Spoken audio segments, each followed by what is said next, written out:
Halo, apa kabar semuanya? Jumpa lagi bersama CBA79 dan kali ini kita akan membahas alur cerita film Fir'aun dan Nabi Musa. Seperti apa keseluruhan alur cerita filmnya? Yuk mari kita simak sampai habis. Namun sebelumnya silahkan subscribe, tekan tanda lonceng biar channel ini tetap berdiri tegak. Kamera, roll and action.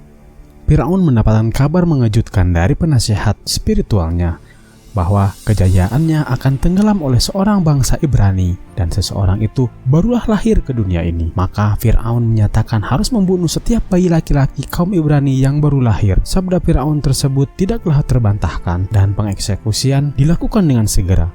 Namun seorang ibu harus merelakan bayi laki-lakinya. Dia memasukkannya ke dalam sebuah kotak sederhana dan membiarkan arus sungai membawanya ke antah berantah. Untuk memastikan keamanan bayinya, si ibu memerintahkan kakaknya Maryam untuk mengikuti kotak tersebut dan ia mengendap di antara semak-semak di sepanjang sungai. Kemudian di sebuah pemandian putri kerajaan Fir'aun, kotak tersebut ternyata mendarat di situ. Bithiah menemukan kotak bayi tersebut. Kemudian dia menyuruh para selirnya untuk pergi dari pemandian tersebut. Bithiah mengangkatnya dan bayi tersebut dinyatakan anak angkatnya dan diberi nama Musa. You shall be called Moses. Moses. Setelah bertahun berlalu, Musa tumbuh menjadi seorang yang sangat dibanggakan warga Mesir. Dan ternyata Ramses rupanya iri dengan ketenaran sang Musa. Namun Fir'aun berdalih tahtanya akan diberikan kepada keturunannya yang siap memerintah Mesir dengan kehormatan sebagai Fir'aun. Rupanya Ramses takut jika tahtanya diambil oleh Nefetiri adiknya yang digadangkan akan bersanding dengan Musa. Musa adalah seorang komandan pasukan yang gagah berani. Dia menghadap sang raja Fir'aun, telah berhasil memenangkan peperangannya dan kembali membuat Fir'aun bangga akan prestasinya. Musa berhasil menaklukkan Ethiopia dan Musa membawa serta raja dan menghadap Fir'aun. Namun Musa tidak menganggap Ethiopia sebagai jajahan. Musa menganggapnya sebagai teman atau aliansi kerajaan Fir'aun, dan sang raja Fir'aun pun setuju dengan keputusan sang komandan perang Musa. Rupanya kerajaan Ethiopia membawa serta persembahan harta untuk Fir'aun dan akan disimpan di sebuah kota yang sedang dibangun Pangeran Ramses. Namun kota tersebut tak kunjung selesai karena menurut Ramses para pekerja membangkang. Mereka percaya telah lahirnya seorang pembawa pencerah bagi kaumnya. Dengan kekhawatiran Ramses, maka Fir'aun memerintahkan Musa untuk membangun kota tersebut dan Ramses harus membuktikan kekhawatirannya tentang si pencerah tadi. Dan titah Fir'aun pun seperti biasa diterima Musa dengan senang hati. Benar saja, Nefetiri ternyata kelepek-kelepek oleh Musa. Walaupun Nefetiri harus menikah dengan seorang raja Fir'aun, tapi dia ngebet dengan Musa dan dia akan menjadikan Fir'aun selanjutnya sesuai dengan apa yang ditakutkan Ramses. Namun Musa menolaknya karena dia sadar dan tujuan Musa hanyalah satu, melayani Fir'aun dengan sepenuh hati. Pembicaraan mereka ternyata disaksikan permaisuri dan Musa sangat merindukan ibunya tersebut. Marry her if you can, my son, but never fall in love with her. Musa dikirimkan ke kota Goisen, kota yang dibangun untuk kemegahan Fir'aun, dan di antara para pekerja kaum Ibrani adalah seorang Joshua dengan semangat membaranya mencintai budak lain bernama Lili. Dan gadis pengangkut air ini rupanya menjadi incaran si Manur Datan. Musa mulai memerintahkan Datan menyelidiki tentang si pencerah kaum Ibrani tersebut. Kota Gosen sibuk seperti biasa, para budak memindahkan batu-batu besar untuk pembangunan kota agung Fir'aun. Namun seorang wanita tua hampir saja terbunuh karena tergencit batu tersebut. Joshua mencoba membebaskannya, namun para Manur menangkapnya. Kemudian Lili meminta pengampunan Musa dan Musa menghampiri wanita tua tersebut. Musa melepaskan wanita tua tersebut dan Joshua berdalih bahwa kaum budak tidak diberi makan yang layak. Musa memerintahkan Joshua untuk mengambil beras dan gandum di kuil persembahan dan memerintahkan para budak untuk beristirahat 1 hari. Rupanya keputusan Musa tersebut mengundang Ramses dan memperingatkannya. Para budak menobrak kuil persembahan dan Musa berada di antaranya untuk mengambil bahan makanan. Kabar tersebut rupanya telah sampai kepada Fir'aun di istananya. Fir'aun sebenarnya memaklumi tingkah Musa, namun penasihatnya percaya apa yang dilakukan Musa adalah bentuk awal pemberontakan kepada Fir'aun. Nefetiri rupanya memujuk Fir'aun untuk tidak mempercayai si penasehat, dan ternyata Ramses datang menghadap Fir'aun. Fir'aun menanyakan si pencerah yang harusnya dilaporkan Ramses. Namun Ramses berdalih Musa lah yang menjadi pemimpin para budak Ibrani dan itu sangatlah berbahaya. Fir'aun beranggapan Ramses berlebihan dan Ramses memberitahu bahwa Musa tidak menghadap Fir'aun karena ada hal yang lebih penting. Sontak pernyataan tersebut membuat Fir'aun marah dan dia akan mendatangi Musa di Goisen dan melihat keadaan yang sebenarnya. Sementara di Goisen, Musa ternyata sibuk dengan pembangunannya. Bahkan Fir'aunnya pun merasa geram dengan mengacukan kehadiran di sisi Musa. Namun Musa memperlihatkan hasil pembangunan kepada Firaun dan membuatnya bangga. Namun Firaun bertanya tentang pemberian makanan kepada para budak. Musa tidak menyangkalnya. Dan Firaun bertanya, apakah Musa mendorong para budak untuk memberontak kepada Firaun? Musa memastikan bahwa para budak menyembah Tuhannya dan Musa akan tetap setia kepada rajanya Firaun. Tapi Ramses tetap menyanggah Musa dan dia meyakinkan dirinya bahwa tahtanya tidak akan jatuh ke tangan Musa karena dia adalah pewaris tunggal Firaun. Sang raja pun menulis nama Musa di setiap namanya dan atas hormat kepada Firaun, Musa memperlihatkan sebuah patung besar Firaun untuk dipertontonkan kepada dunia, memperlihatkan keagungan sang raja Firaun. Ramses tetap pada pendiriannya bahwa dialah yang akan menjadi raja Mesir selanjutnya dan tidak ada satupun yang menghentikan langkahnya. Sementara Nefertiri sibuk dengan kain yang akan digunakan di perayaan Firaun. Namun pengasuh abadi Memnet memberikan cerita kenyataan pahit untuknya. Memnet bercerita bahwa Musa adalah keturunan Ibrani. Dia bercerita bahwa sang ratu memungutnya dari sungai dan mengasuh dan membesarkan sebagai anak kandungnya. Bahkan Memnet memberikan kain pembungkus bayi Musa kepada Nefertiri. Dan Memnet akan meyakinkan bahwa pernikahan tersebut tidak akan terjadi. Karena kesal, Nefertiri membunuhnya dan menjatuhkannya dari balkon. Tak lama Musa datang menghampiri kekasihnya. Namun dia mencurigai seringai keresahan di wajah Nefertiri. Kemudian pelayannya masuk memberitahu bahwa Memnet telah mati, tapi Nefertiri mengacuhkannya. Musa kembali semakin curiga kepada Nefertiri. Nefertiri kemudian berucap bahwa dia tidak tahan dengan ucapan Memnet yang menjelekkan Musa, bahwa Musa adalah keturunan Ibrani. Musa meraih kain itu dan dia tahu kain tersebut khas milik kaum Ibrani. Musa mendesak Nefertiri tentang kain tersebut. Dengan air mata, Nefertiri menceritakan bahwa Bithiah dan Memnet telah memungut bayi laki-laki dari sungai Nil dan membesarkannya di istana, dan bayi tersebut adalah Musa itu sendiri. Akhirnya Musa menemukan sedikit informasi dari Nefertiri yang kelepak-kelepak, dan Musa langsung menghadap Bithiah dan menanyakan tentang kebenaran kain Ibrani tersebut. Bithiah mengelak sekuat tenaga, bahkan ketika Musa menyebutkan seorang Ibrani bernama Yokhebed, Bithiah tetap mengelak. Sadar Bithiah telah berbohong, Musa pamit beserta membawa kain Ibrani tersebut. Namun Bithiah rupanya resah. Dia kemudian akan pergi ke Goshen. Rupanya Bithiah mendatangi rumah keluarga Ibrani Yokhebed. Dia meminta untuk tidak mengakui Musa sebagai anaknya. Namun Yokhebed tidak akan berbohong. Bithiah akan menyuruhnya untuk pergi dari kota itu. Dia akan membebaskannya dan akan memberikan kebutuhan dan segala kekayaannya. The throne of Egypt within his reach. My heart ached for him.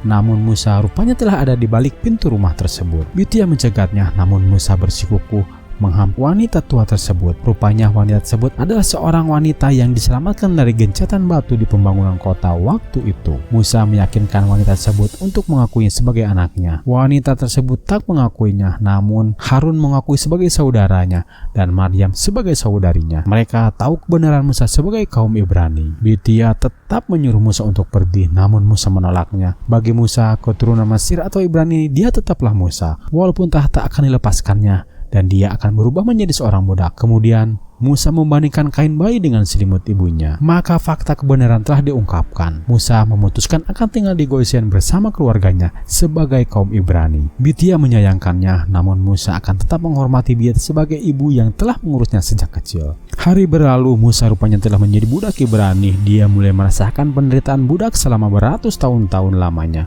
di mana penderitaan tidak berujung dan impian para Ibrani tentang si pencerah yang tidak kunjung datang. Sehingga rasa frustasi pun mulai tumbuh di benak para budak. Si pengangkut air lilin mengenali suara Musa, namun Musa tak memperdulikannya. Sehingga Manur besar pun meminta air kepadanya karena kehausan. Namun si Manur Baka menginginkan lili di rumahnya sebagai penghias kasurnya. Lili menolaknya, namun Manur Baka tetap pada keinginannya. Seorang Ibrani tua mendapat cambukan dari Manur, namun dia malah menerima tusukan pisau yang membuat dia terkulai. Musa meraih dan membawanya dari kumbangan lumpur. Si kakek tua berucap bahwa dia sangat menantikan si pembebas, dan Musa mulai merenungkan doa tersebut. Tiba-tiba Nefertiri mendatangi perbudakan seperti biasanya. Dia membutuhkan budak untuk pendayungnya. Kemudian dia memilih Musa yang kini menjadi budak. Nefertiri kemudian menertawakan Musa yang kini telah menjadi budak kotor berlumpur. Nefertiri memujuk Musa untuk kembali ke istana. Dia semakin kelepak-kelepak karena kehilangan Musa. Namun Musa menolaknya karena dia lebih mementingkan bangsanya Ibrani. Nefertiri memberikan saran, jika Musa menikahi Nefertiri dan dia menjadi Firaun, dia akan membebaskan kaum Ibrani menyembah Tuhannya. Namun jika Musa tidak kembali, maka dia akan dinikahkan dengan Ramses dan kaum Ibrani akan semakin menderita. Musa akan berjanji kembali ke istana ketika hari perayaan Firaun, namun dia akan menghadapi kepala pembangunan Baka terlebih dahulu. I will come to you at the palace on the day of Seti's Jubilee. Di istana kecil Baka, Lili telah didandani dengan kemewahannya. Dia pun siap mencicipi permata budak Ibrani tersebut. Namun Joshua membakar gerobak dan membuat seisi rumah kacau. Joshua menyuruh Lili untuk kabur, namun Joshua tertangkap penjaga. Mereka mengikat Joshua di tiang dan Baka mencambuknya. Tiba-tiba datang Musa menyelamatkan Joshua dari cambukan Baka. Bahkan Joshua sadar bahwa Musa adalah penyelamat Ibrani yang telah dinanti selama 400 tahun. Namun pembicaraan mereka rupanya didengar sang mandor, anak buah Baka. Besoknya Ramses gercep mendatangi rumah Baka. Dia menyelidiki pembunuhan sang ketua pembangunan. Namun Manor menawarkan informasi yang berharga kepada Ramses. Manor meminta jabatan Baka untuknya atas informasi berharga tersebut. Ramses memenuhi janjinya dan Manor memberitahu bahwa yang membunuh Baka adalah Musa, dan Musa adalah keturunan Ibrani. Di hari perayaan Firaun, Ramses memberikan hadiah yang sangat istimewa untuk ayahnya. Ya, dia memberikan seseorang yang disebut sebagai pembebas kaum Ibrani, dan dia adalah Musa. Musa diikat dengan rantai dan dipersembahkan kepada Raja Firaun. Sebenarnya Firaun tidak mempercayainya, namun Musa mengakui bahwa dia adalah budak Ibrani. Firaun meminta penjelasan dari Musa kenapa dia berkhianat. Musa menjawab dia tidak mengkhianatinya, namun jika para Ibrani menginginkan kebebasan, maka Musa akan membantunya sekuat tenaga. Karena menurut Musa, semua manusia adalah sama. Firaun menghela napas. Dia sangat menyayangi Musa, namun Firaun gengsi akan kedudukannya. Dia akan mengeksekusi Musa dengan keadaan yang terpaksa. Dan karena kejadian itu, Firaun menikahkan Ramses II dengan saudarinya Nefertiri. It's not the right place for the next queen of Egypt. Sementara di istana kecil Datan, dia menerima hadiah geliman harta dari Ramses atas informasi tentang Musa dan juga wanita cantik Lili. Ramses melepaskan Musa di gurun tak bertuan. Dia hanya diberi perbekalan untuk 1 hari saja. Di antara badai gurun dan panasnya sengatan pasirnya, Musa berjalan tanpa arah. Ramses tidak membunuhnya. Dia berkeyakinan biarlah alam yang akan melenyapkan Musa, bukan dirinya. Dan menurut beberapa sumber, disinilah Musa ditempa oleh Tuhan sampai di batas kekuatan manusia. Dan Musa ditempa bagi tujuan mulia Tuhan, sehingga Musa menemukan pohon palem di tempat antah berantah. Ternyata tempat tersebut adalah tempat subur dan tempat gembala domba. Dan ternyata para penggembala tersebut adalah para wanita. Musa diterima dengan hangat di tenda Yitro dari Midian. Dan Yitro adalah keturunan Ismail, dan mereka tentunya mengetahui tentang Abraham. Dan tentunya mereka adalah umat yang beriman kepada Tuhan. Di antara gunung di sekitaran tempat gembala domba, ada suatu gunung yang diyakini tempat bersemayamnya Tuhan keyakinan mereka. Dan menurut Sapphora, tanah akan mengguncang dan awan merah akan muncul di atas gunung tersebut. Di saat itulah mereka berkeyakinan Tuhan akan muncul. Namun tidak pernah ada satupun manusia yang pernah menemuinya. Waktu berlalu, Musa menjadi penggembala di sana, dan dengan kejujurannya dia disukai oleh para pedagang bulu domba. Dan akhirnya Musa menikahi anak sulung saudara domba. Gadis beruntung itu adalah Sephora. Tahun berlalu, sementara di istana Mesir, Firaun sedang sakit, dan di sisa napasnya dia memberikan tahta kepada anak semata wayangnya Ramses II. Namun di antara sekaratnya dia memanggil anak yang sangat dicintainya, yaitu Musa. Dengan melanggar sumpahnya, dia kembali memanggil nama Musa. Maka terlepaslah semua ruh dari nyawanya. Musa yang kini telah mempunyai seorang anak. Suatu hari Sephora dikagetkan dengan seseorang yang hadir di antara domba gembalanya. Lalu dia memanggil Musa. Kemudian Musa bergegas. Ternyata orang tersebut adalah Joshua. Musa kaget bagaimana Joshua bisa menemukannya di sana. Ternyata Joshua mengetahuinya dari pedagang bulu domba. Dan Joshua berjalan menuju Musa untuk mengingatkannya kembali bahwa bangsanya semakin diperbudak secara kejam oleh Firaun Ramses II. Namun Musa melihat sebuah cahaya di atas gunung, maka Musa pun langsung menghampiri cahaya di atas gunung tersebut. Dengan tertatih, Musa sampailah di puncak gunung. Di sana digambarkan sebuah cahaya yang sangat terang menyelimutinya. Lalu sebuah suara memanggil Musa, dan Musa kemudian berucap kenapa Tuhan membiarkan umatnya ditindas oleh Firaun di Mesir. Kemudian Musa diutus untuk membawa setiap umatnya untuk keluar dari Mesir.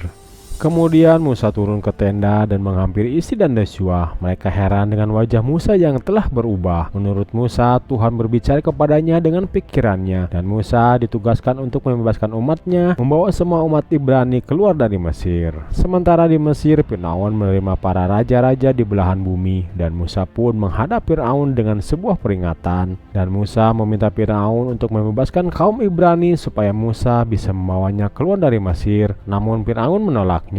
Musa kemudian melepaskan tongkatnya, dan tongkat tersebut berubah menjadi seekor ular, dan para penyihir Firaun pun mengeluarkan tongkatnya. Namun ular Musa malah melahap semua sihir Firaun. Firaun tidak mau menuruti semua ucapan Musa. Malahan Firaun memberikan tugasnya yang lebih berat lagi kepada kaum Ibrani, dan rupanya kehadiran Musa di antara budak Ibrani seolah menjadi beban untuk mereka. Hingga suatu hari Maria memberitahu para wanita untuk memenuhi semua gentong air di rumahnya. Firaun bersama para pendetanya sedang melakukan ritual penyembahan kepada dewa air, dan Musa berdiri tegak di antara mereka. Musa kembali meminta Firaun untuk membebaskan kaumnya, namun Firaun tetap menolaknya. Kali ini Musa memerintahkan Harun untuk mencelupkan tongkatnya kepada sumber air, dan sekejap air pun berubah memerah seperti darah. Dan Musa berucap bahwa selama 7 hari Mesir akan kekeringan tanpa air yang layak untuk dikonsumsi. Wabah-wabah semakin berdatangan ke Mesir, namun Firaun masih keras hatinya. Bahkan penjaga kuil pun merasa ketakutan. Musa memperingatkan lagi, namun Firaun tak bergeming.